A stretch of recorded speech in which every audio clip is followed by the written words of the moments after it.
If you suddenly become rich, the first danger is not the market, it is not taxes, it is not even bad investments. The first danger is that your life changes faster than your principles. Most people think wealth solves problems, and in some ways it does. Money can buy safety, time, healthcare, mobility, privacy, education, better choices, and freedom from certain kinds of pressure. But money also changes the system around you. It changes how other people see you. It changes the incentives in your family. It changes the way strangers treat you. It changes the kinds of risks that come toward you. And if you have not built the internal structure to handle money, a sudden fortune can become a stress test you were never trained to pass. That is the part most people misunderstand. They think the problem is how to get rich. But getting rich and staying rich are different games. Getting rich can happen through a business, an investment, an inheritance, a liquidity event, a lottery ticket, a concentrated bet, a piece of real estate, or an opportunity that compounds faster than expected. Staying rich requires systems, privacy, governance, debt control, behavior control, family boundaries, investment rules, tax planning, legal structure, and most of all, an understanding that wealth is not money you spend, wealth is a machine you protect. If that machine is protected, it can give you freedom for the rest of your life. If that machine is damaged, the number in your bank account may be large for a while. But the wealth will not last, so imagine that tomorrow morning your life changes. One of your investments becomes worth millions. A business you started sells. A relative leaves you a large inheritance. A lottery ticket hits. A legal settlement arrives. A crypto position explodes. A stock option package becomes real money. The money appears, and in that moment, the worst thing you can do is behave as if the money itself makes you wise. It does not. Money magnifies. It magnifies habits. It magnifies relationships. It magnifies weak boundaries. It magnifies addictions. It magnifies ego. It magnifies poor decision making. It magnifies the gap between what you think you know and what reality will make you pay for. If you were impulsive before wealth, more money gives your impulsiveness more power. If you were generous without boundaries before wealth, more money makes you a target. If you were insecure before wealth, more money gives you more expensive ways to prove yourself. If you were undisciplined before wealth, more money gives you more room to make large mistakes. This is why many people who get rich suddenly lose the money, lose relationships, and sometimes lose themselves. The wealth did not destroy them. The wealth revealed the system they already had. If the system was weak, the wealth exposed the weakness. That is why the first principle after sudden wealth is privacy. Tell almost no one. This may sound simple, but it is much harder than people think. When something extraordinary happens, the natural human impulse is to share it. You want validation, you want excitement, you want to prove that the years of struggle were worth it. You may want to tell the people who doubted you. You may want to reward everyone who helped you. You may want to post something, buy something obvious, or make the event visible. That impulse is dangerous. Visibility attracts claims. Some claims are emotional, some are financial, some are legal, some are manipulative, some are criminal.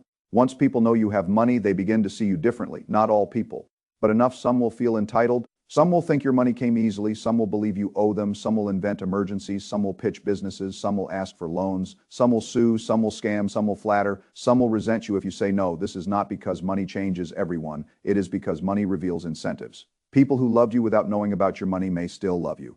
But once the money is known, it becomes harder to know where the relationship ends and the incentive begins. That uncertainty is costly. That is why privacy is protection. There is a concept I like called being quietly rich or stealth rich. It means your financial condition improves without your public identity changing much. You do not create a signal that invites attention. You do not convert wealth into a costume. You do not announce a target on your own back. This is especially important if the wealth arrives suddenly. A person who builds wealth slowly often grows into it. He develops lawyers, accountants, habits, systems, and boundaries over time. A person who receives wealth overnight may have the money before he has the structure. That gap is where danger enters. There are many stories of sudden winners whose lives became worse after the money. They were generous publicly. They gave money to strangers. They bought gifts, houses, cars, and status symbols. They became known as the person with money. Then the request multiplied, the resentment multiplied, the lawsuits multiplied, the pressure multiplied, and eventually the wealth that was supposed to create freedom created chaos. The lesson is not that generosity is bad. Generosity without structure is dangerous. That distinction matters. The first person you should tell is not your neighbor, not your cousin, not your coworkers, not social media, and not the person who once doubted you. The first person you should tell is a qualified attorney who understands trusts, estate planning, privacy, asset protection, and tax incentive structures.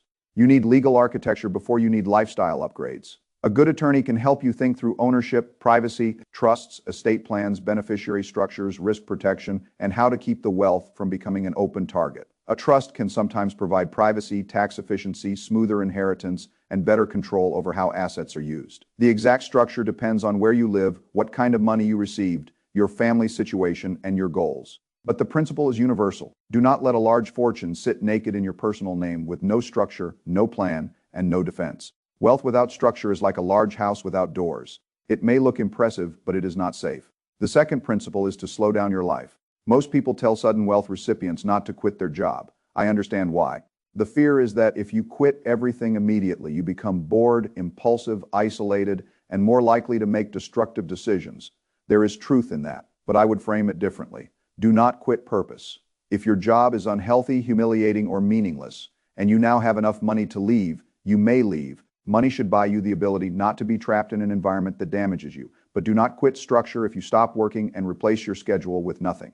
Your mind will search for stimulation. Spending becomes entertainment. Speculation becomes entertainment.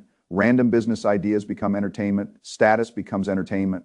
Boredom is more dangerous than most people think, especially when it is combined with money. A bored wealthy person can become a very expensive problem. This is why I would keep life stable for a period of time. 6 months is a useful idea, not because 6 months is magic, but because you need a cooling off period. Your nervous system has to adjust. Your identity has to adjust. Your relationships have to adjust. You have to see which impulses appear. You have to understand what the money means before you begin making irreversible decisions. During that period, do not buy the mansion, do not buy the cars, do not invest in your friend's business. Do not announce your new life. Do not redesign your identity around money. Do not become a full-time consumer.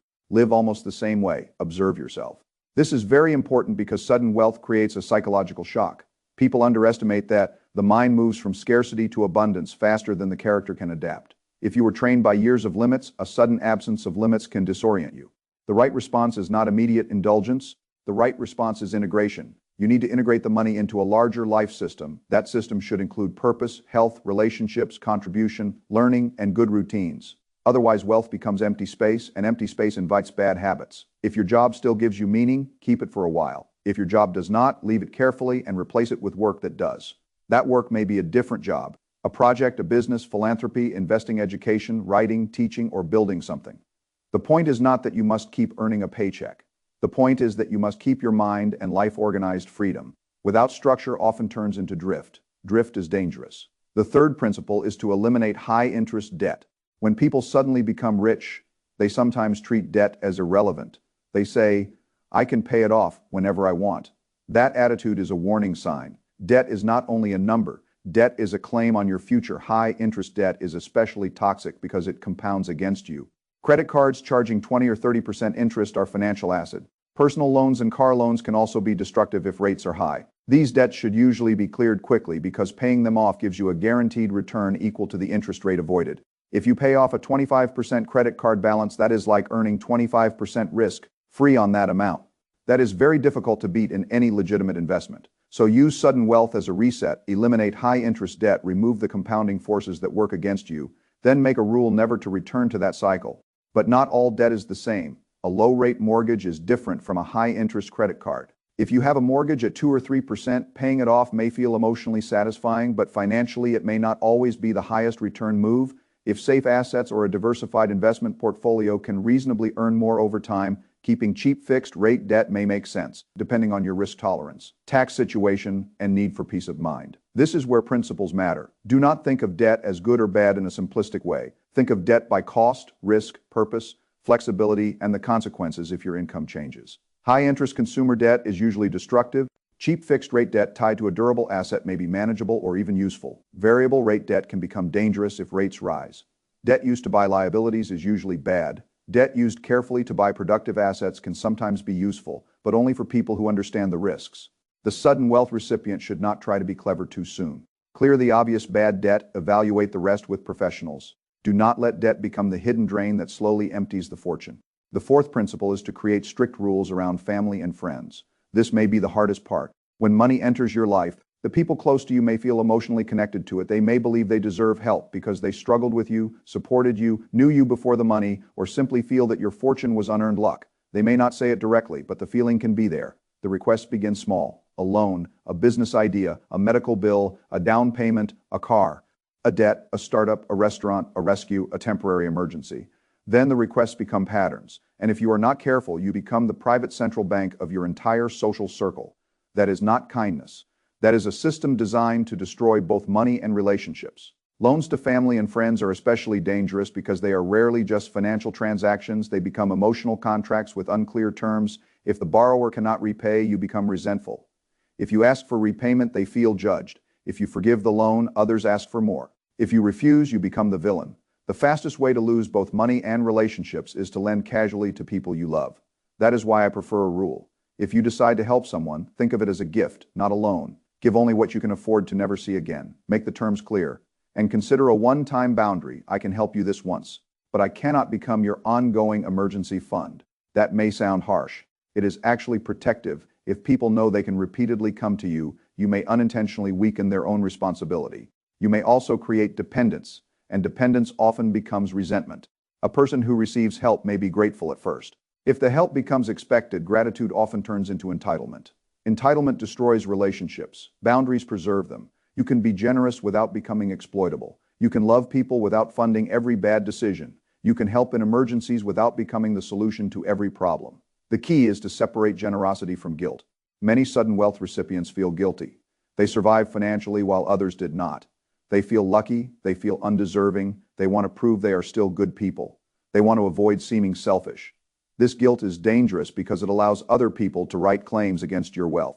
A fortune can disappear one emotional exception at a time. That is why boundaries must be set early before patterns form. You may create a formal giving budget. You may decide that a certain amount each year can go to family help, charity, or gifts. Once that amount is used, the answer is no. This creates structure. It allows generosity without chaos.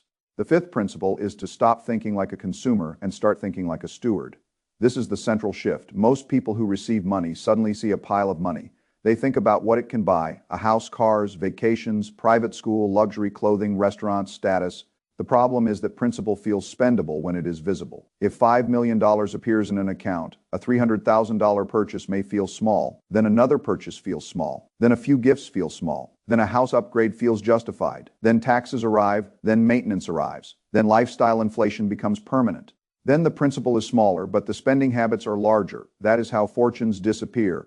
Not always through one disaster, often through many decisions that each seemed affordable. This is why the golden rule matters. Do not spend the principal, live on the income the principal produces. Think of wealth as a tree. The principal is the trunk and roots. The income is the fruit. If you cut down the tree to make a fire, you may feel warm for a night, but you destroy the source of future fruit. That is how people convert wealth into poverty. They consume the machine instead of living from the machine. You need a freedom number. A freedom number is the amount of invested capital required to produce the annual income you need for the life you want. A simple way to estimate it is to multiply annual spending by 25. This is based on the idea of a 4% withdrawal rate. If you want $200,000 a year, the simple rule says you need about $5 million invested. That does not mean the rule is perfect. It is a framework. Actual safe withdrawal rates depend on age, taxes, inflation, market returns, asset allocation, spending flexibility, healthcare needs, and whether you want to leave a legacy. But the framework is useful because it changes the question. Instead of asking, how much can I spend?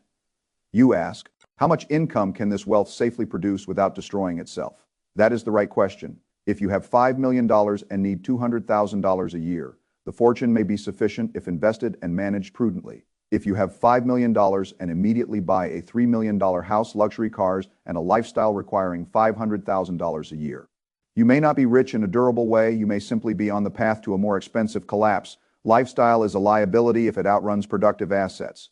This is why newly wealthy people should delay major purchases. A house is not just the purchase price. It is maintenance, insurance, taxes, staff, utilities, renovations, furniture, security, and the social identity that comes with it.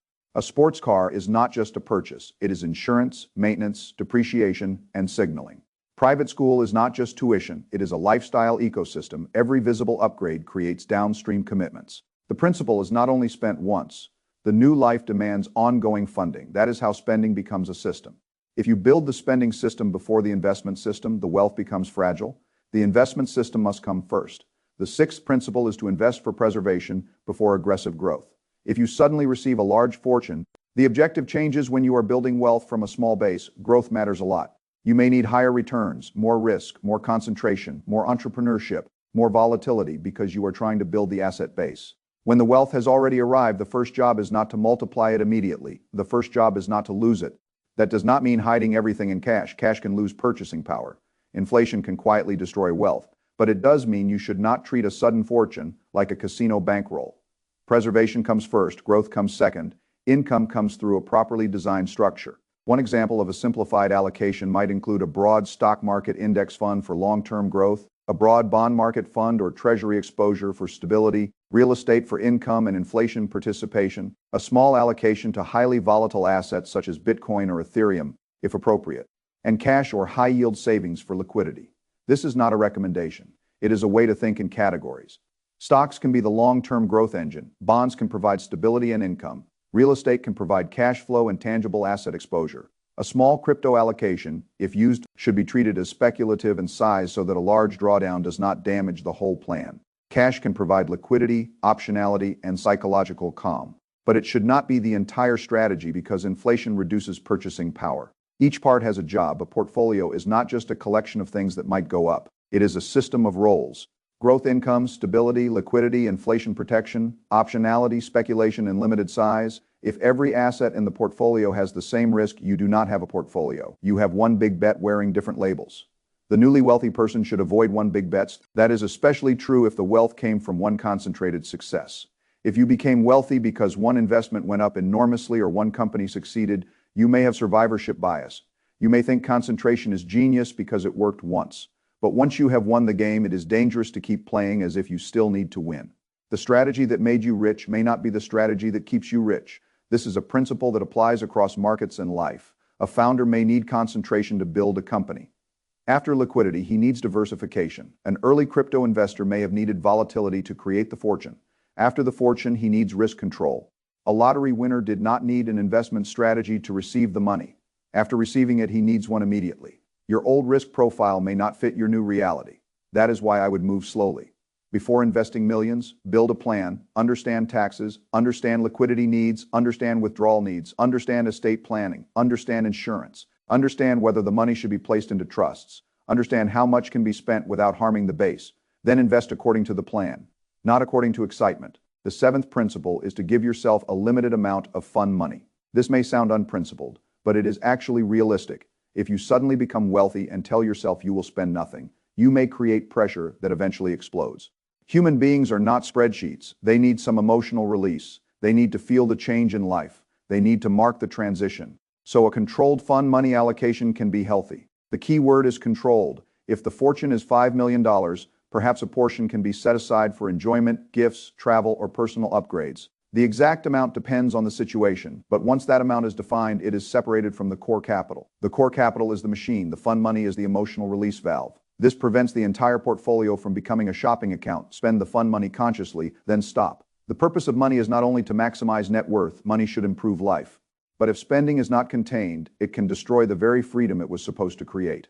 This is why rules create freedom. People think rules restrict them. In reality, good rules protect what matters. A spending rule protects the principal. A privacy rule protects your life. A family money rule protects relationships.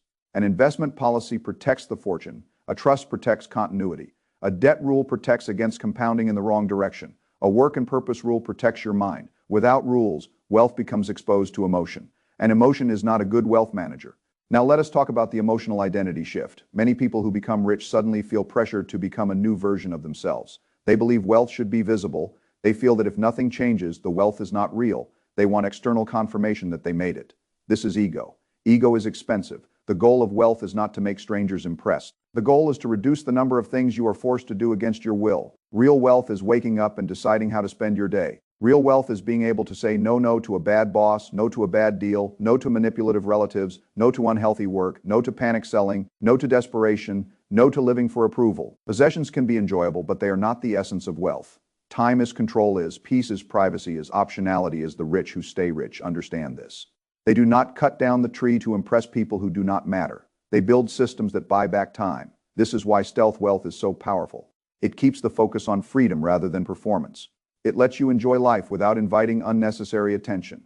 It lets you preserve relationships that are not built around money. It lets you make decisions calmly. Visible wealth creates feedback loops. People treat you differently. You spend more to maintain the image. You attract requests. You attract resentment. You attract litigation. You attract scams. You begin to believe the identity you are performing. That can become a trap. Quiet wealth avoids many of those loops. The eighth principle is to think beyond yourself once the system is secure. Legacy should not come before stability. If you begin giving away large sums before the wealth is structured, you may create chaos, but once your own system is safe, then you can think about how wealth can help others in a way that is deliberate. This may mean charitable giving. It may mean education funds. It may mean family trusts. It may mean helping children without ruining their incentives. It may mean supporting causes you understand. It may mean building a business or foundation. But legacy requires thought. Giving badly can harm people. If you give children unlimited access to money without values, discipline, or responsibility, you may weaken them. If you solve every problem for family, you may prevent growth. If you fund every request, you may become the source of dependency. Good legacy is not only the transfer of money. It is the transfer of principles: how to think, how to work, how to handle risk, how to delay gratification, how to set boundaries, how to steward capital, how to use wealth without being used by wealth. That is much harder than writing a check, but it is more important.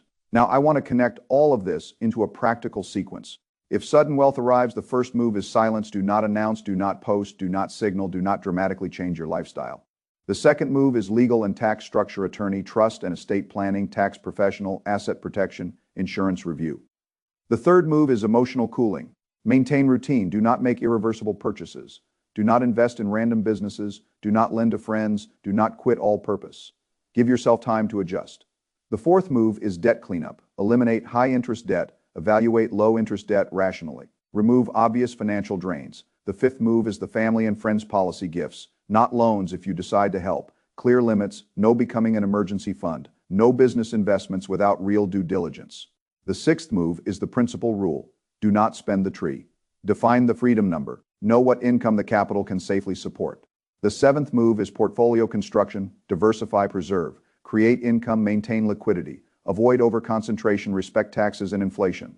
The eighth move is controlled enjoyment: set aside fun money if appropriate. Spend it consciously. Do not let lifestyle inflation invade the core. The ninth move is purpose and legacy: build a life, not just a portfolio. Use wealth to buy time, improve choices, and support values. This sequence matters because order matters. If you spend before you structure, risk rises. If you tell people before you create privacy, pressure rises. If you quit purpose before you build a new life, boredom rises. If you give without boundaries, dependency rises. If you invest before learning, losses rise. If you consume principle before calculating income, ruin, risk rises. Good decisions in the wrong order can still create bad outcomes. That is why a sudden wealth plan must be sequential. Now let us examine the investment idea more carefully. A large fortune should usually not be held entirely in an ordinary bank account. Bank accounts are useful for liquidity, but they are not designed to grow wealth over time. Inflation reduces purchasing power. Deposit insurance limits matter. Excess cash can create temptation. Investment accounts allow capital to be allocated across productive assets. A broad stock market index fund can provide exposure to many businesses. Over long periods, stocks have historically produced growth because companies earn profits, reinvest, innovate, and raise prices with inflation. But stocks are volatile. A person who just became wealthy must understand that a 20, 30, or 40% decline can happen. If you cannot emotionally handle that, you will sell at the wrong time. A bond allocation can reduce volatility and provide income. Bonds are not riskless. They are affected by interest rates, inflation, credit risk, and duration. But high-quality bonds can create stability in a portfolio. Real estate can provide cash flow and inflation-sensitive exposure. Residential property may benefit from housing demand and long-term appreciation. Commercial real estate can create income but has its own risks, such as tenant concentration, lease rollover, financing, and economic cycles. Crypto may have upside, but it is highly volatile. It should not be treated as a guaranteed wealth machine if used at all. It should be sized as a speculative allocation, not as the foundation of financial security. Cash and high-interest savings can provide liquidity and peace of mind, but cash should be understood as a tool, not a complete plan. The example in the source uses a broad portfolio with stocks, bonds, residential and commercial real estate, crypto, savings, and fund money. Whether those exact proportions are right depends on the person, but the deeper logic is useful. Do not put everything into one asset. Do not put everything into illiquid assets. Do not put everything into speculative assets. Do not put everything into cash. Create a balance between growth, stability, income, and liquidity. Then live on what the portfolio can responsibly support. That word responsibly is essential. If a portfolio produces an average return of 8%, that does not mean you can safely spend 8% every year. Returns are uneven. Some years are negative, taxes exist, inflation exists, sequence risk exists. A person who withdraws too much during bad markets can permanently damage the portfolio. This is why a conservative withdrawal framework matters. The 4% rule is not a law. It is a starting point for thinking. It says that if you withdraw around 4% of a diversified portfolio in the first year and adjust for inflation, historically there were periods where that had a reasonable chance of lasting for a long retirement. But future returns may differ. Fees, taxes, asset allocation, and personal flexibility matter. A prudent person does not blindly follow a rule. He uses it as a stress test. If your desired lifestyle requires 8 or 10% withdrawals from the portfolio, the risk is high. If it requires 3 or 4%, the system is more resilient. If you can reduce spending during bad years, resilience improves. If you have other income sources, resilience improves. This is the difference between rich on paper and financially secure. A person with $5 million who spends $700,000 a year may be fragile. A person with $3 million who spends $90,000 a year may be much safer. Wealth is relative to burn rate. That is another principle people forget. When money arrives suddenly, lifestyle can expand faster than income. Producing assets, if your burn rate rises too quickly, the fortune becomes smaller in practical terms. The goal is not to maximize lifestyle, the goal is to maximize sustainable freedom. Now let us talk about the people around you. The newly wealthy person often discovers that saying no is a skill. Many people never had to develop it because nobody asked them for large sums before. Suddenly, they need to say no to people they love, people they respect, people who help them, people with sad stories, and people who are very persuasive. This is why a pre-written policy helps. Instead of deciding emotionally each time, you create rules. I do not make loans. I do not invest in businesses without formal due diligence. I do not discuss my finances. I have a fixed annual giving budget. All requests go through a process. I do not make same-day decisions. I speak with my advisor before any large commitment. These rules may feel cold. They are not. They protect you from making emotional decisions under pressure. They also give you language. When someone asks for money, you are not rejecting them personally. You are following a policy you created to protect your family and long-term plan. That matters. Personal decisions invite argument. Policies end arguments. This is how institutions operate, and it is how wealthy families must learn to operate if they want wealth to survive. Without governance, wealth becomes a series of emotional exceptions. Emotional exceptions compound into destruction. The same applies to business opportunities. When people know you have money, they will bring you ideas. Many will be poorly thought out. Some will be sincere but bad. Some will be scams. Some will be good ideas with bad operators. Some will be good operators in bad industries. Some will be real opportunities but not right for you. You need a process. What is the business? Who operates it? What is the track record? What are the financial statements? What are the risks? What is the legal structure? What rights do investors have? How do you get money out? What happens if it fails? What is the valuation? What are the incentives? If you cannot answer these, do not invest. A person who suddenly becomes rich is often a target for people who need capital but cannot get it from professional investors. Ask why. If the deal is so good, why is it coming to you? If the operator is so capable, why do they need your money urgently? If the returns are so high, what risk explains them? Questions are protection. The ninth principle, though it runs through everything, is to build a team carefully. You need an attorney, you need a tax professional, you may need an investment advisor, you may need an insurance specialist, you may need a therapist or coach if the life change is emotionally destabilizing, you may need estate planning professionals, but choose carefully. The professional world also has incentives. Some advisors sell products, some charge fees, some are excellent, some are not, some understand sudden wealth, some do not, some are conflicted, some will flatter you because of the assets. Do not rush interview. Multiple professionals understand how they are paid, check credentials, look for experience with people in your situation. Avoid anyone who pressures you to act quickly. Avoid anyone who promises certainty. Avoid anyone who makes you feel ignorant so they can control you. A good advisor educates you. A bad advisor replaces your lack of knowledge with dependence. You want guidance, not dependence. The final principle is to remember that money is a tool, not an identity.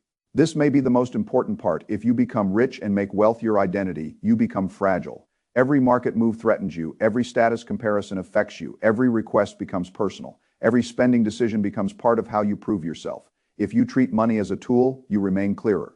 The tool can buy freedom. It can protect family. It can create options. It can support causes. It can reduce stress. It can help you build a better life, but it should not become the measure of your worth.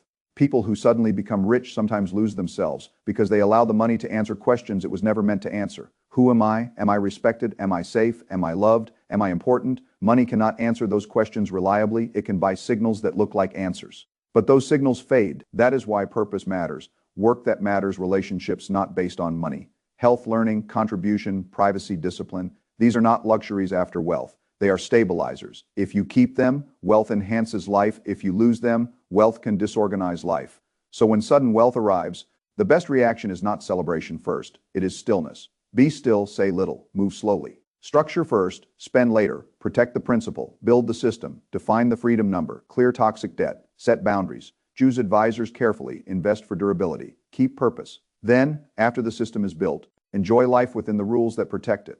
That is how wealth becomes freedom instead of chaos. Most people who lose sudden wealth do not lose it because they were unlucky. They lose it because they move from a small life to a large balance without building the principles required to govern the balance. They told too many people, they spent principal, they lent to friends. They trusted weak advisors, they bought status, they quit purpose, they chased returns, they ignored taxes, they confused generosity with lack of boundaries, they thought being rich meant the rules no longer applied. In reality, wealth means the rules matter more. The larger the money, the more expensive the mistake. That is why discipline must scale with wealth. If discipline does not scale, the fortune will shrink until it matches the discipline. This is one of the quiet laws of money. Wealth tends to flow toward the people and systems capable of holding it. If someone receives more wealth than his system can hold, the excess often leaks out through spending. Taxes, mistakes, relationships, lawsuits, bad deals, and ego. So the work is to increase the capacity of the system. That is what all of this is about. Privacy increases capacity. Legal structure increases capacity. Debt control increases capacity. Boundaries increase capacity. Investment policy increases capacity. Purpose increases capacity. Education increases capacity. Humility increases capacity. Then the money can stay. And if the money stays, it can work. It can produce income. It can protect you from needing to do work you hate. It can give you time. It can help people in ways that do not destroy them. It can become a legacy, but only if you do not cut down the tree. So if you ever become rich suddenly, tell almost no one, not because you are ashamed, because you are protecting the roots. Find the right professionals, build the structure, pay off destructive debt. Keep your life stable, create boundaries, define your freedom number. Invest for preservation, income, and long-term growth. Spend only what the system can support. Use a limited amount for enjoyment, then use the rest of your life wisely. Because the greatest mistake is not losing the money. The greatest mistake is receiving freedom and then using it to build a more expensive prison. Real wealth is not the ability to buy everything. Real wealth is the ability to stop being controlled by things you do not value. Protect that quietly.